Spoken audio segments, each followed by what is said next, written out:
Throughout its history, Key West has become home to visitors from all over the world.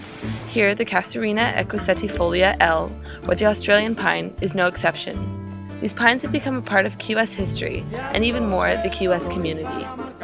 These pines became a topic of conversation in the early 70s when Fort Zachary Taylor was declared a National Historic Landmark. At this time, the Key West Tree Commission declared them to be of no harm to the location. Years later, in 2003, the City Commission had a meeting to discuss the slow removal of these pines to be replaced by native plants, as well as structures such as large cement pavilions to provide the shade that these trees were already providing.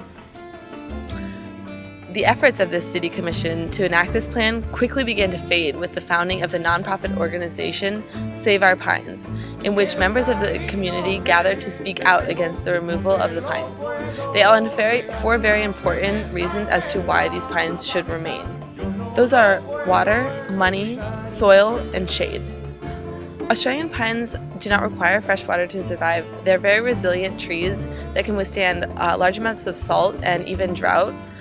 To replace them with native plants such as these sea grape bushes would force the city to ration their fresh water resources even further than they already are, as well as result in expenditures up to $300,000, not including the construction of that cement pavilion previously mentioned. These sea grape bushes also do not provide and do not grow to be tall enough to provide the shade that so many locals especially need, as they are constantly exposed to the harsh Key West sun. Lastly, Australian pines were first growth in this particular area of Key West, Florida, and as a result of that, were never a threat to native species. And to replace them with these native species would require them to provide more topsoil, as well as run the risk of erosion along the beaches of Key West.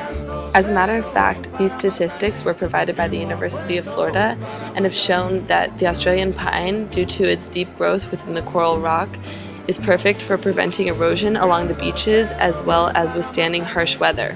From here you can see the slight bend in the trees from the natural disasters over the years, yet they have remained quite resilient.